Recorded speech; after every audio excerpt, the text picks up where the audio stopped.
Halo Mominers, aku ingat nggak pakai nanya apa kabar, tapi aku akan menanyakan gimana kabar jantung kalian? Amankah? Kalau punyaku aman. Sebelum kita mulai, aku mau memberi apresiasi yang besar terhadap Bayern Munchen. Kenapa? Karena begini, ini untuk membalas karena di suatu sosial media di X kalau nggak salah aku lihat ada suatu komentar yang nyelekit dari salah satu fans Bayern Munchen. Isinya begini, selamat Inter, pencapaian terbesar kalian musim ini adalah mengalahkan Bayern Munchen B. Tentu saja artinya merujuk pada tim Bayern Munchen yang banyak cedera, Musiala, Upamecano, Alphonso Davies, dan ya itulah pokoknya memang harus diakui ya bagus memang ininya apa ngelesnya karena beneran ya aku mau apresiasi, aku mau balas dengan selamat juga buat Munchen. Kalian adalah satu-satunya tim di Eropa di Liga Champions yang mampu mencetak 3 gol lawan Inter dalam 2 pertandingan. Satu-satunya tim. Kalian harus bangga karena nggak banyak yang bisa ngelakuin itu. Walaupun harus kalah dan tersingkir. Oke, aku mau mulai dengan berita bagus dulu buat manajemen. Gila guys, rekor kemarin bukan kemarin, tadi ada yang sempat gimana beli San Siro penuh nggak? Ih gila, ini udah kayak manajer tiket aja nanyain kursi San Siro. Ya, San Siro penuh, itu 75.000 lebih pemasukan dari gate saja. Dari gate itu maksudnya pintu gerbang, maksudnya dari tiket itu sampai 10 juta lebih. Wow, 10 juta euro dari satu pertandingan saja. Gila. Coba kalau sebulan sekali ini kan ada pertandingan kayak gini, sudah 120 juta udah dari ini aja, dari stadion aja. Selamatlah buat Oktri. Jadi semoga dengan ini Oktri bisa nambah investasinya buat beli pemain. Oke. Berikutnya adalah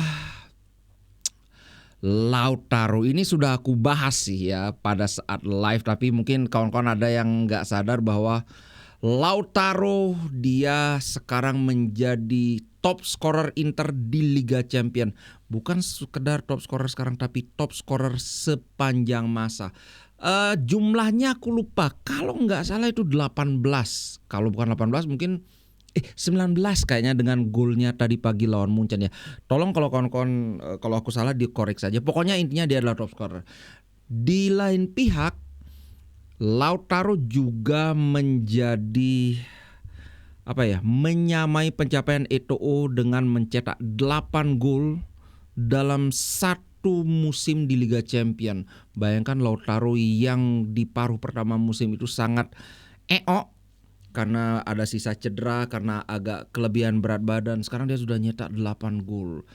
Hanya satu pemain dalam sejarah Inter yang mencetak lebih banyak gol dibandingkan Lautaro Martinez dalam satu musim di Liga Champions, yaitu Hernan Crespo, 9 gol. Ini Inter masih ada 3 pertandingan kalau lolos sampai final ya.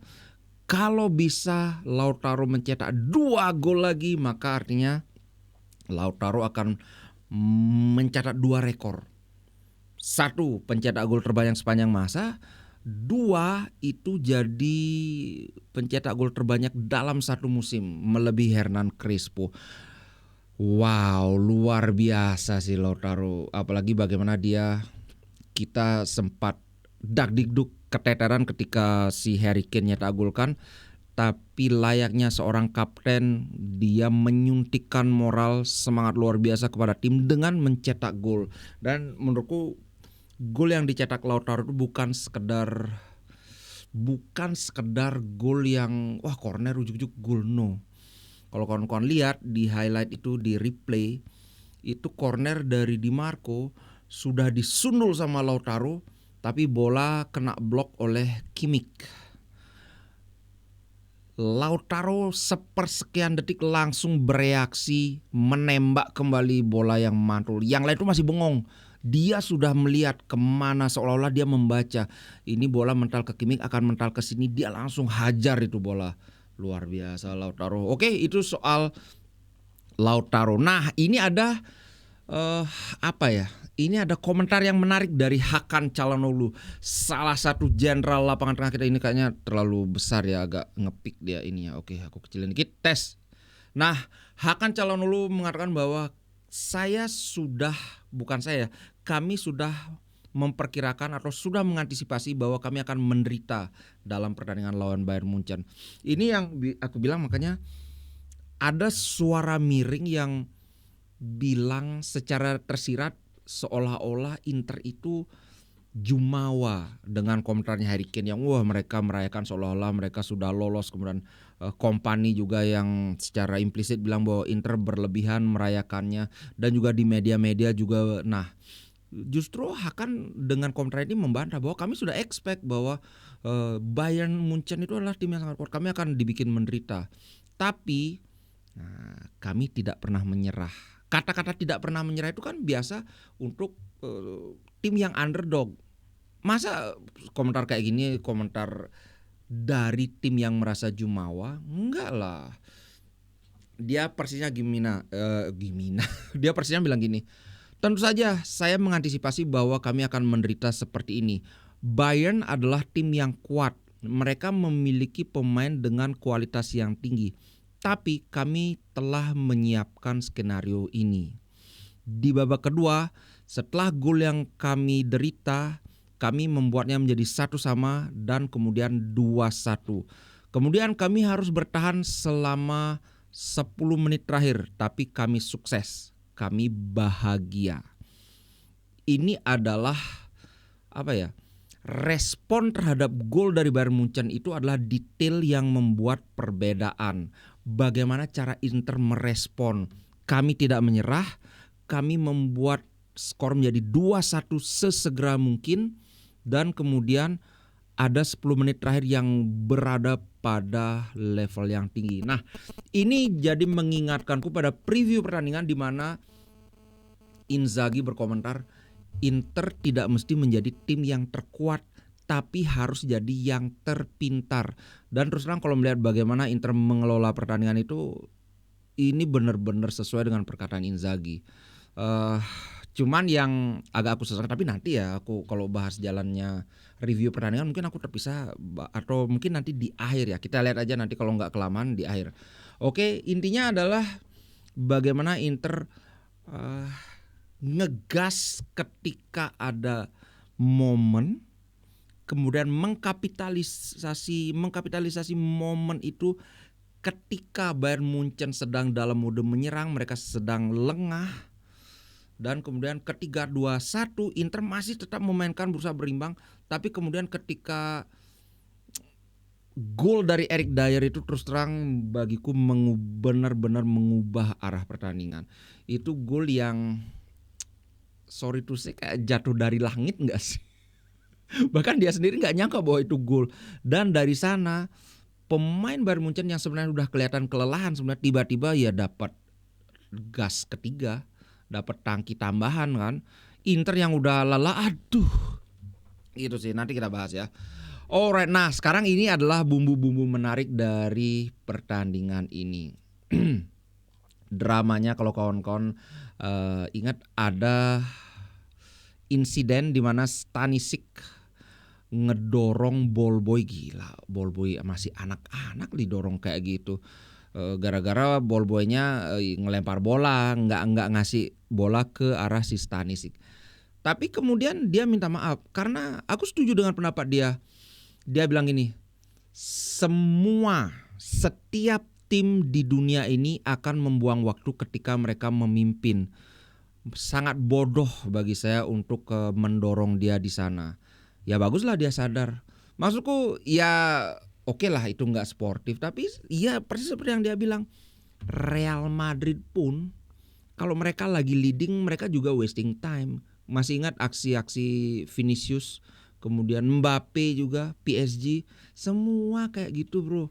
Ya nggak etis, tapi antara seorang ball boy dengan seorang pemain profesional loh. Ini kan kalibernya tuh beda banget. Nggak layak banget. Kalau aku sih kayak gitu harusnya udah kartu merah itu, karena itu tidak sportif banget. Itu sih menurutku, tapi ya sudahlah, at least dia sudah sadar, dia sudah minta maaf. Oke, itu tentang Stanisic. Yang ini kejadian yang akhirnya bikin kalau nggak salah Di Marco kena kartu kuning di momen ini. Oke, berikutnya adalah ini jailnya. Gila. Jailnya social manager social media manager Inter. Dia menjawab ini Bayern Munchen kayak gini. Nah, ini awalnya gini Bayern Munchen jadi kayak dari main game, dari nyender jadi serius kan. Dibalas sama Inter kebalikannya, dari serius sekarang santai. Ini memang nakal sih aku lihat kalau karena kenapa aku bilang nakal ya? Karena di sini lihat di YouTube Inter, kawan-kawan mungkin udah lihat juga gimana ini. Sudah lihat shotnya ini, aku liatin dikit, ini mestinya sih nggak kena blok ya, jadi gila ini baru punya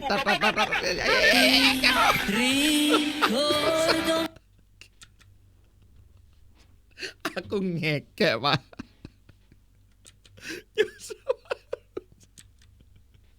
Aduh, bayangin gimana kalau kawan-kawan jadi fans Bayern Munchen, gimana marahnya lihat yang kayak gini.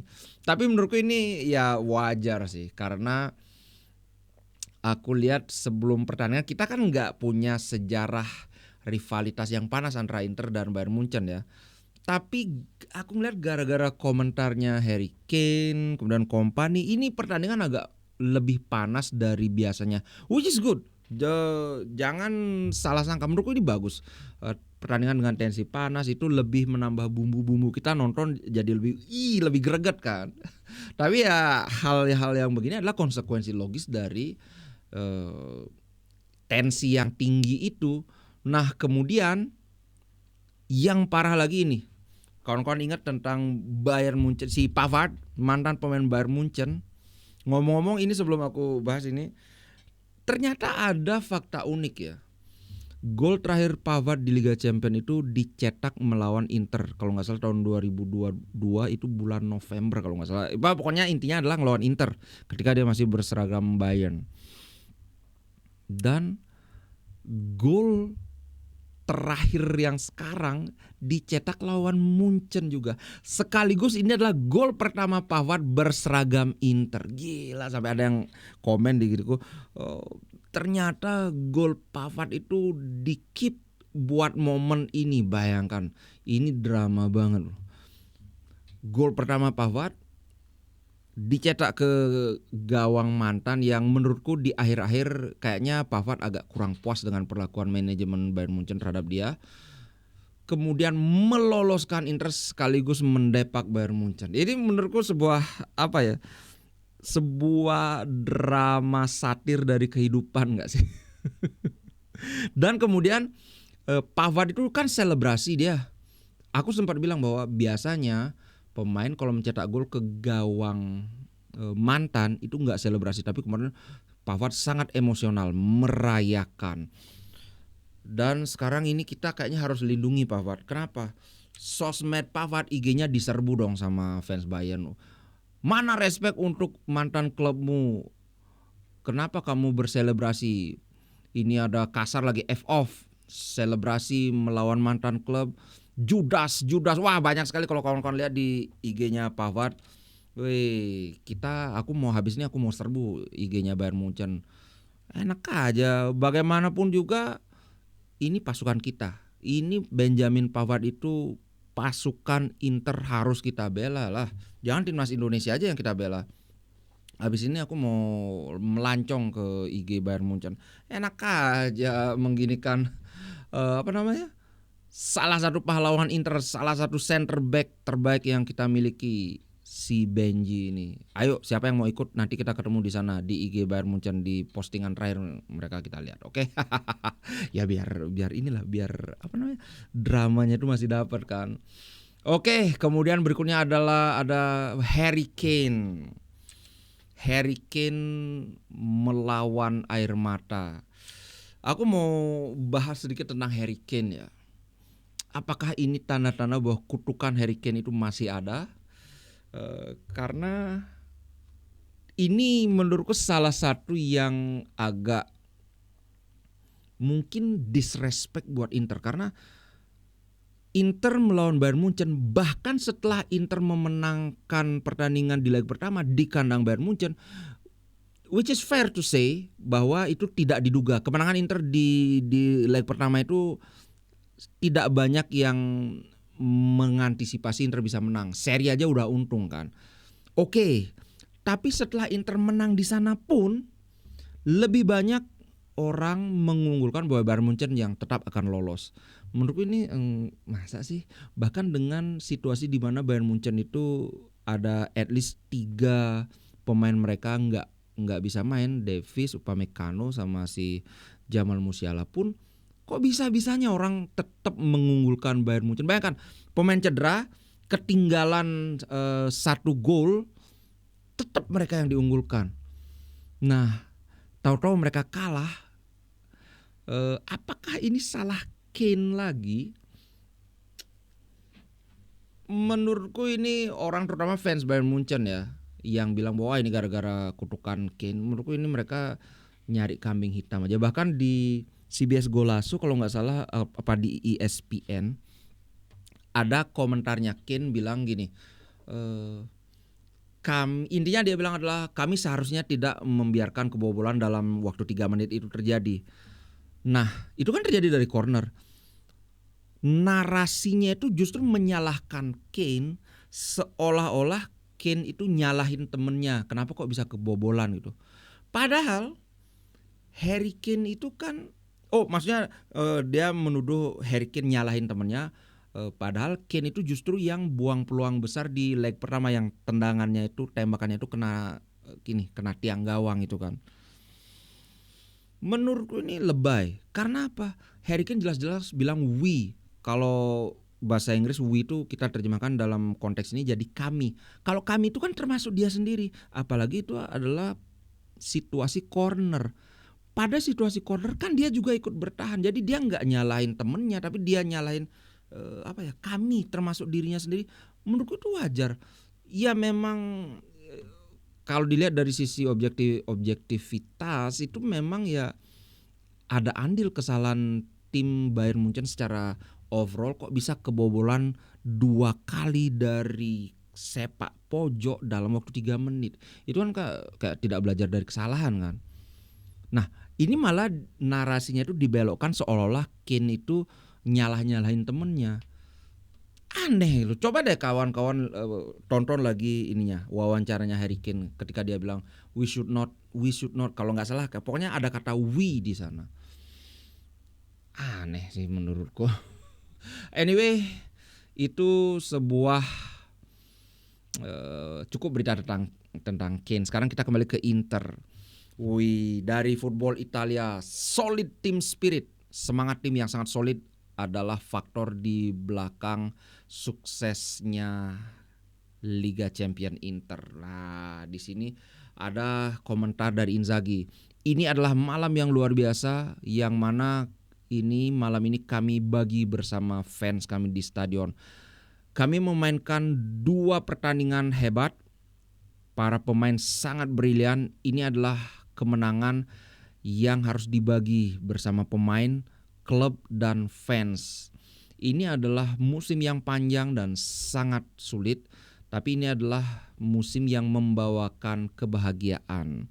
Melakukan hal ini melawan tim seperti Bayern menambah kepuasan.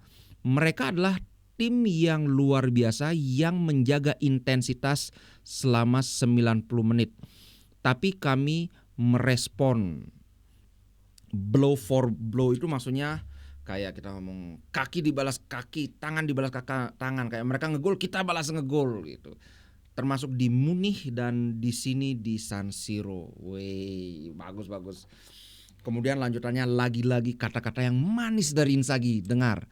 Ini adalah grup yang berkorban dan bekerja keras. Berkorban.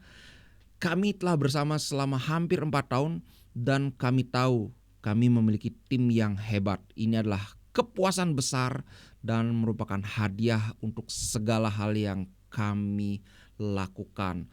Bersama dengan staf kami berusaha membuat situasi atau kondisi pemain itu berada pada level yang sebaik mungkin. Kami harus melangkah maju dan menikmati malam ini.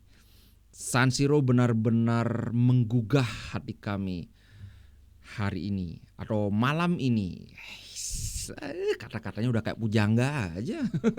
Kemudian ini tentu saja akan menjadi pertandingan yang akan kami kenang dalam waktu yang lama.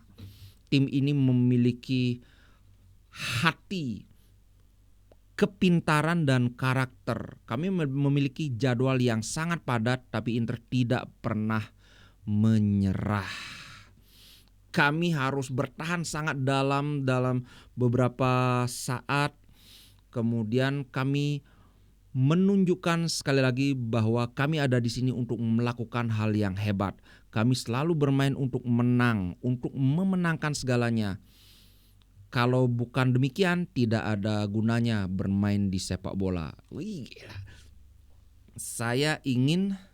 Oh, ini sorry. Ini yang ngomong sudah ganti. Lautaro yang ngomong, bukan Inzaghi lagi. Sorry. Saya ingin berterima kasih pada rekan saya, kepada staf dan kepada fans yang seperti kami sama selalu mendorong kami sejauh mungkin, mendorong kami all the way sebisanya. Pertandingan lawan Barcelona akan menjadi sesuatu yang spesial. Mereka memiliki sejarah yang hebat di kompetisi ini, tapi kami kali ini akan fokus pada Liga. Maksudnya untuk saat ini karena Bolonya sudah menanti. Kata-kata yang bagus dari Inzaghi dan dari Lautaro, luar biasa. Nah, masih ada waktu ini 20 kayaknya, ya udah ya. Mungkin kalau sampai setengah jam kita gas aja kan. Sekarang aku mau bahas review pertandingan, atau kalau kawan-kawan capek di cut aja di sini, lanjutin besok. Oke, dari sini sampai ke depan kita akan bahas jalannya pertandingan. Ini ada suatu yang sangat bagus dari Rifki, ini artikel dari Rifki Ardita Widianto. Kunci Inter dan Bayern adalah mengganggu Kimmich dan mengawasi Muller. Nah, aku setuju dengan bagian mengganggu Kimmich. Tapi kalau awasi Muller, aku setuju juga, tapi itu tidak sepenting mengganggu Kimmich dan mengawasi pergerakan Harry Kane. Pertama, kalau dalam hal mengganggu Kimmich jelas. Otak dari serangan Bayern Munchen itu jelas Kimmich. Kalau ada yang bilang bukan Kimmich, itu orangnya nggak ngerti bola. Sorry to say. Walaupun Olise berkali-kali mengacak-acak, tapi Olise itu kan dribbler. Dribbler itu bukan playmaker. Ada komentar yang sangat menarik dari Hakan Çalhanoğlu. Pada intinya dia bilang begini. Ya, ini adalah malam yang sulit. Kami mencoba menjaga tekanan, selalu memberikan pressing kepada Joshua Kimmich untuk mencegahnya mengontrol permainan. Tapi Muller selalu mengejar saya, dan selain itu saya juga harus membantu Acerbi. Kemudian dia lanjutkan, Muller itu selalu membuat pergerakan berbahaya. Kami harus mengawasi situasi itu. Terus terang saja, Guerrero ketika bermain dia bagus, tapi itu menurutku lebih karena ya dia masuk dalam keadaan sugar bugar, yang lain udah pada capek. Tapi kalau kita bandingkan pertandingan pertama ketika Guerrero yang bermain di posisinya Muller dengan tadi, itu Muller lebih nyata ancamannya. Beberapa kali dia kan dapat nyundul, kemudian dapat kasih umpan yang sangat berbahaya. Muller ini memang tua-tua keladi, Pak. Sama kayak Mkhitaryan, Pak. Kalau dulu kita punya Zeko, Muller ini kayak Zeko sudah. Cuman ya beberapa fans banyak yang Zeko out. Sekarang beneran tuh Zeko out. Coba Zeko bertahan satu musim lagi, kita akan punya Toro, Thuram, Zeko. Aduh, ya udahlah, sudah terlanjur. Nah, menurutku kuncinya satu, aku setuju banget soal menjaga Joshua Kimmich. Kalau kawan-kawan lihat setiap Kimmich pegang bola, bahkan sangat mirip kayak Hakan Çalhanoğlu. Ketika dia pegang bola di kedalaman pun, di dekat daerah dia pun, seluruh zona kita itu dalam siaga satu, karena dia bisa ngirim umpan panjang dari manapun, mirip dengan Hakan Çalhanoğlu. So Hakan Çalhanoğlu yang bertugas sebagai, ini kayak dia gelandang bertahan, Hakan juga gelandang bertahan. Kalau Hakan berusaha mematikan si Joshua Kimmich, artinya dia harus meninggalkan pos dia. Nah, ini kan riskan. Apalagi ketika bukan Kimmich yang pegang bola, dia selalu diganggu oleh Muller, karena Muller itu bukan kayak duet kayak Lautaro dengan Thuram, tapi dia lebih Muller itu kayak free roll. Kalau kawan-kawan ingat mungkin kayak siapa ya mainnya ya, anggaplah kayak Lautaro tapi versi lebih ini lagi, lebih gelandang lagi kayak gitu loh. Dan masalahnya Muller ini adalah kayak Lautaro tapi versi yang lebih tua aja. Off the ball movement dia luar biasa. Kalau kawan-kawan ingat gimana gol pertama dia, tahu-tahu dia muncul di sana, nggak ada yang bisa bereaksi karena semua sudah jaga satu-satu, entah dari mana munculnya Muller itu. Tapi kemudian di sisi lain bagiku adalah yang paling penting satu tadi kan sudah ya, jaga Kimmich, tapi cara Inter mengkapitalisasi momentum. Kalau kawan-kawan ingat nonton ada channel YouTube mungkin agak baru ini, aku suka Hajball namanya. Kayaknya itu orang Inggris karena logatnya kayak logat Inggris. Ada 4 aspek yang dimiliki oleh tim dengan tim elit gitu loh dalam serangan itu. Aku lupa apa saja ya. Teknik, kemudian dia bilang sistem, aku setuju jelas sistem, kemudian individual brilliance atau kehebatan individu jelas, karena ketika secara sistem masih gagal harus ada satu yang muncul. Nah, kita punya itu, ada dalam Lautaro, ada dalam Hakan, ada dalam dirinya Thuram juga, kemudian ada keberuntungan jelas, dan keempat itu adalah set piece. Nah, kebetulan 2 gol kita tercipta dari set piece kan, corner dalam kurun waktu 3 menit. Dan ini salah satu yang dijadikan apa ya, nyinyiran. Dan aku di titik ini nggak tahu apakah mesti heran apa sudah nggak heran lagi. Yang nyinyir ini justru banyak fans Melon, Pak. Bayangin kita ngegendong Serie A, bawa nama Serie A, mereka malah nyinyirin Inter. Dibilang wah Inter beruntung karena golnya dari set piece. Hey, ini menarik ya. Aku sebenarnya suka ketika ngomong itu, aku ngomongin pendapatku, tapi kemudian aku juga sediakan data untuk mendukung pendapatku. Tapi ternyata banyak juga yang terpengaruh dengan omongan si Jus Laksamana Raja di Laut itu, bahwa kalau komentator ngomong bahwa data itu berarti nggak ngerti bola. Oke, sekarang aku nggak akan bawa data. Tapi ya gimana kalau nggak berdasarkan data, itu kan berarti asal ceplos dong. Mungkin ini cuma kita mengartikan data itu dengan cara yang berbeda. Misalnya gini, ketika aku bilang bahwa Inter itu bukan hanya ngandelin set piece, bukan beruntung. Justru Bayern Munchen itu yang beruntung. Inter tidak mencetak gol selain dari set piece. Karena betul Bayern Munchen itu mencetak peluang lebih banyak. Yang namanya peluang itu tembakan ya, bukan situasi, ingat ya.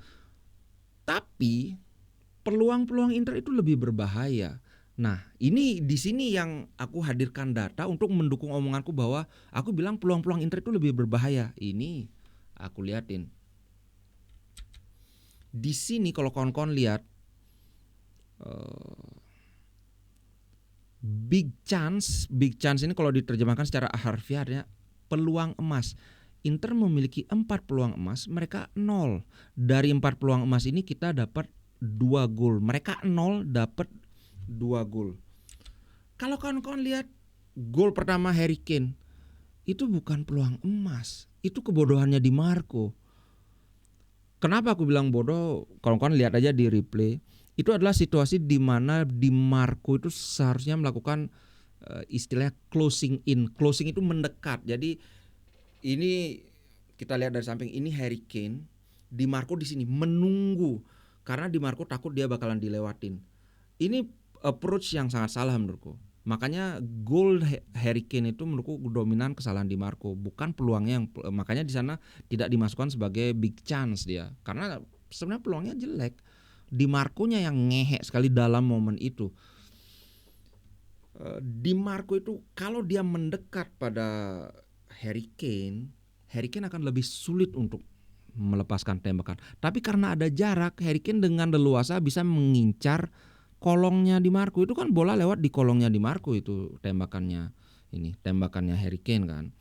Padahal kalau dia mendekat, satu, Harry Kane ini bukan tipe dribbler, bukan kayak Olise yang gitu, enggak. Dua, di belakang dia itu sudah ada Sommer dan ada juga kalau nggak salah Bastoni atau Acerbi yang sudah siap doubling double down istilahnya. Double down itu ya memberikan sokongan jika Di Marco dilewati, ini tinggal hajar aja. Karena kalau orang namanya gocek pasti kan bolanya yang dilewatkan dulu baru terus dia ngejar bolanya kan. Begitu bola dilewatkan itu tinggal dihajar aja. Tapi Di Marco lupa bahwa dia punya rekan, malah dia tek tangan di belakang biar nggak handsball. Nah itu. Kemudian yang kedua, golnya si Eric Dier, come on man.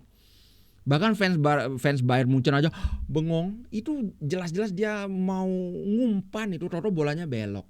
Itu aku curiga gara-gara angin itu. Sialan. Aduh.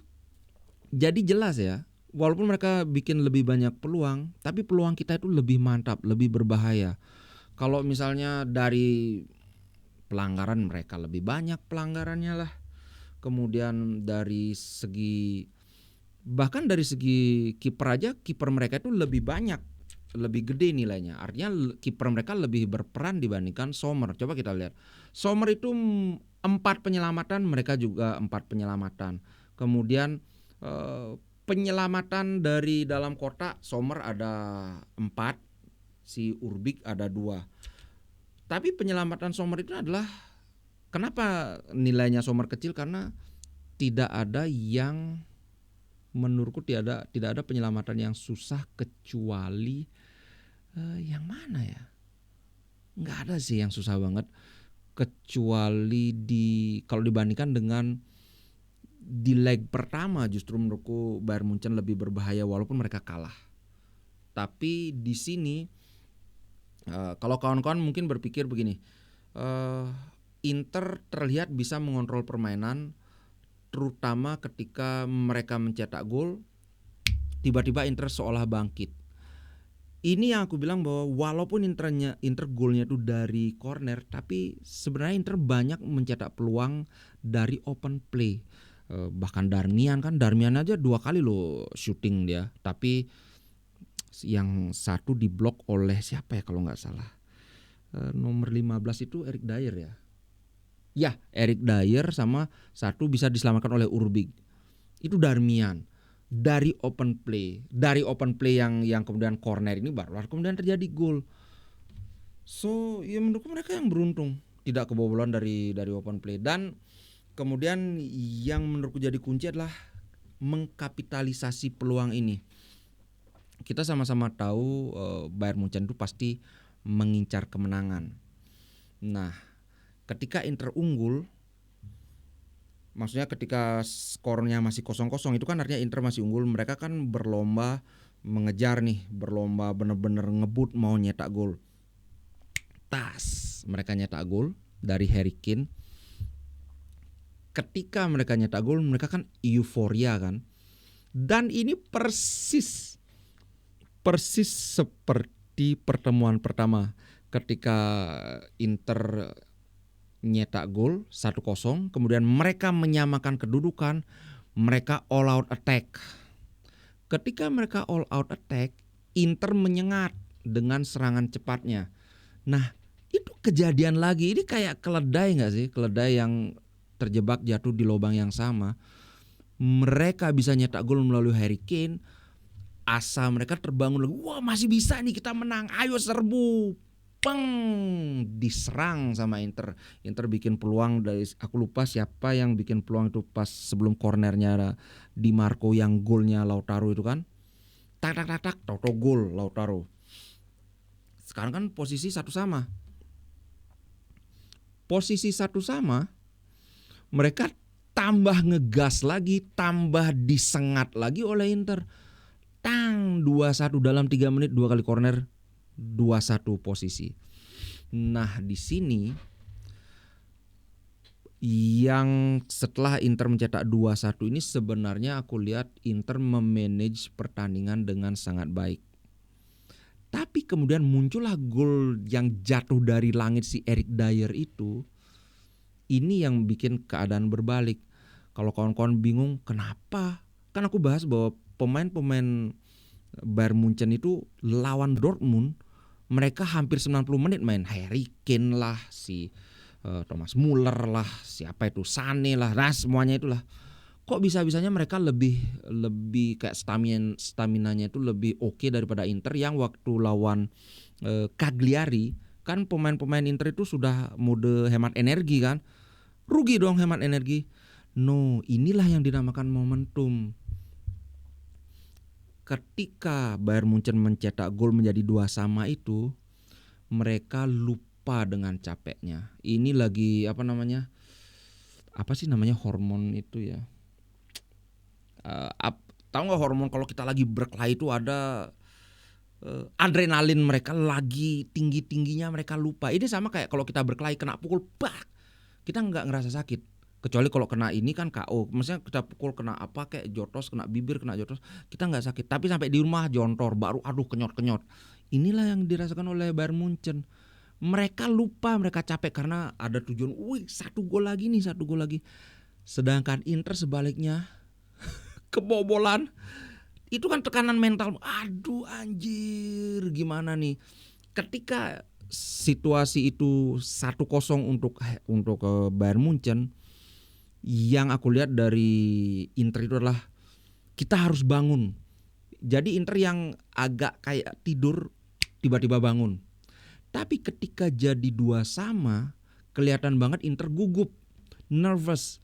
Yang ada di benang Inter itu adalah kalau sampai ini Bayern Munchen nyetak 1 gol lagi, 90% pasti Bayern Munchen yang lolos. Kenapa? Karena yang ada di tim cadangan kita itu pemain ngehe semua. Bayangin kalau itu sampai perpanjangan waktu, aku yakin 90% pasti Bayern Munchen yang lolos. Yang ada di cadangan kita itu kan Augusto udah masuk, Taremi udah nggak ada gunanya waktu itu. 1, Josep Martinez nggak mungkin, Stefan De Vrij nih pemain bertahan, Aslani, Berenbrough, Zalewski, enggak lah, belum berani. Di antara pemain cadangan yang masuk ini aku ngeliat cuma Carlos Augusto aja yang bagus. Sedangkan yang 3 itu udah jadi kartu mati, bro. Artinya kalau itu sampai 90 plus, maksudnya sampai perpanjangan waktu, aduh. Gitu. Itu yang bikin Inter itu nervous, nggak berani nyerang, bertahan habis-habisan sampai Bastoni yang pas diganti, wah jangan saya masih bisa. Itu yang terjadi, bro. Makanya kelihatan Inter kayak berat banget, kesalahan demi kesalahan. Itu kan 10 menit terakhir itu banyak kesalahan yang nggak perlu dari sebelumnya. Bayangin gimana Hakan sama Barella tektokan pada saat di press di dekat kotak penalti, berani mereka. Tapi 10 menit terakhir, waduh, semua udah gugup. Itu sih, bro. So, berapa ini? Hampir 40 menit. Oh, masih ada. Jadi kawan-kawan semoga nggak ngantuk nonton ya. Tapi ini karena benar-benar happy, guys. Terus terang aja, benar kan yang bilang di preview pertandingan, kalau ada masalah dengan jantung lebih baik tidur, jangan nonton karena Paza Inter kembali ya. Ini yang bikin kita rindu Conte. Kalau Conte udah dia nggak mau ada Paza Inter lagi. Tapi Inzaghi ini nakal ya. Cuman itu sih. Aku membayangkan seandainya kita punya tim yang lebih gemuk dari sekarang ini, kita bisa lebih baik dari ini lagi performa kita di semua kompetisi. Tapi karena ya tim kita semua kelelahan. Aku nggak tahu Bayern Munchen kayak gimana ya. Yang aku tahu ya tim kita, karena itu yang aku selalu perhatikan week in week out. Dan habis ini kita lawan Bolonya. But that's another story for another day, oke? Yang jelas kita nikmati dulu euforia kemenangan ini. Bukan kemenangan sih, sorry. Maksudnya euforia lolosnya kita ke semifinal. Ngomong-ngomong, di sini aku baca bahwa Inzaghi mencetak rekor lagi. Bukan rekor sih, tapi fakta menarik bahwa Inter mencapai semifinal Liga Champions dalam 2 dari 3 musim terakhir. Jika dibandingkan dalam 15 penampilan pertama Inter di Liga Champions, Inter mencapai 2 semifinal. Bayangkan dalam 15 Liga Champions dulu Inter cuma dapat 2 semifinal. Sekarang dalam 3 edisi Liga Champions Inter dapat 2 semifinal. Luar biasa Inzaghi. Kalau kawan-kawan ingat sebelum Inzaghi datang, bahkan ketika Conte melatih pun Inter 10 tahun tidak bisa lolos dari penyisihan grup Liga Champions. Sekarang di tangan Inzaghi Inter langganan. Bahkan luar biasa. Bahkan kalau kita lihat lawan Atletico Madrid itu harusnya kita bisa menang gitu. Tapi udah lama itu. Kemudian berikutnya, walaupun Inter itu kebobolan 1 gol lebih sedikit di dalam 11 pertandingan Liga Champion, Inter hanya ketinggalan di total ya, menit Inter ketinggalan itu hanya 10 menit dan 53 detik. Tidak ada tim lain di Liga Champions yang memiliki menit ketinggalan itu lebih sedikit dibanding Inter. Artinya ya, 1, Inter susah untuk dibobol. 2, walaupun Inter kebobolan, Inter sangat cepat bisa menyamakan bahkan membalikkan keadaan, termasuk lawan Feyenoord kelihatan kan. Gitu bro. Bahkan lawan Leverkusen kan kita menit-menit akhir baru kebobolan itu. Makanya waktu dimana kita ketinggalan itu sangat sedikit. Artinya ini semakin menegaskan bahwa Inter adalah pemilik pertahanan terkuat di Eropa saat ini. Di Liga Champions ya, bukan kalau. Tapi di Liga Italia pun Inter yang paling sedikit kebobolan kan. Iya. Napoli kayaknya. Oke, kita Liga Champions aja biar nggak salah. Yang benar-benar aku sudah tahu aja di Liga Champions. Oke, itu dulu untuk konten kali ini. Semoga konten ini tidak membosankan buat kawan-kawan. Kalau bosan maafkan. Next time aku usahakan lebih pendek lagi. Oke, ciao guys, sampai jumpa.